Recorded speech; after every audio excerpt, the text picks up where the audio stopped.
This week's text set, I chose my feature-length book to be Kira Kira by Cynthia Kadohara. I said this is a historical fiction multicultural novel. It's about a girl named Katie and her older sister Lynn, who grew up in Iowa but later moved to Georgia to work at a hatchery. Um, her parents and her mom's friend get involved and kind of argue about a union. So there's union strikes. But Katie's older sister Lynn ends up getting sick um, with lymphoma. So the lessons that I said that I would use this for 7th and 8th graders.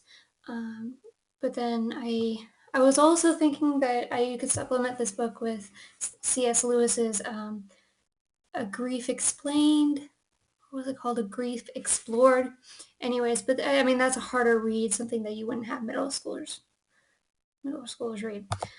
I would design a science and medicine lesson plan around this to talk about the human cells, what normal and anemic blood looks like using microscopes, researching lymphoma, and then lymphatic cells, being able to look at those through microscopes as well.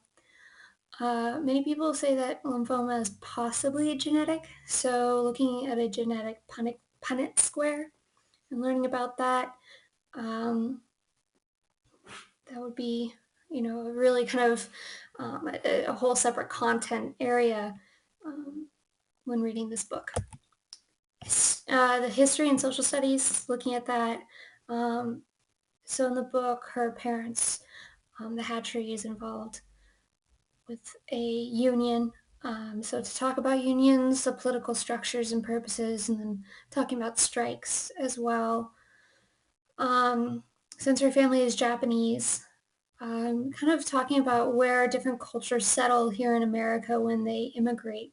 Uh, like in Boston, you see a lot of Irish, and in New York, there's a lot of Italians and Polish, and uh, in Minnesota, there's a lot of Scandinavians and Germans, and so kind of looking at that, talking about cultural diversity, but then also talking about grieving since Lynn does get sick um, and does pass away.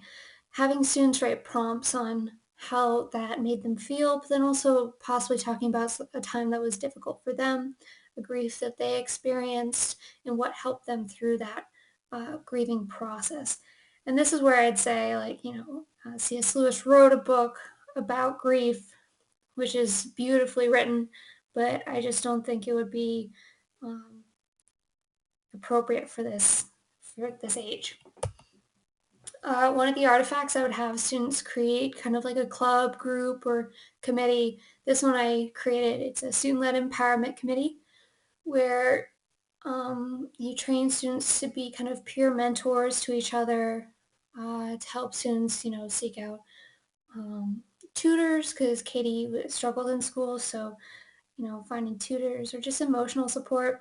So that's 101. Taking it to the next level will be a classroom workshop where students discuss kind of ongoing observed problems in the schools and ways that they would resolve these issues, and role play workshops within these classroom settings, but then also having a whole school collaboration for assemblies where these student mentors, a part of this committee, would hire a guest speaker to come and talk about the certain problems or issues that arose in these discussions from the classroom workshops. It would be pretty cool if the students could design something like this.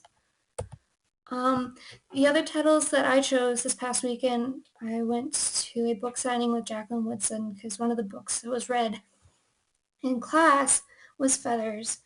Um, and talking about cultural diversity, political, unrest or problems, kind of like with civil rights. Brave Girl is about a young Ukrainian girl in the U.S. getting involved in strikes, unions, and such. I really, really loved these books a lot. So I liked the overarching theme of young girls, coming of age, struggling with diversity, and courage. So this was a fun week, and I look forward to doing it again next week.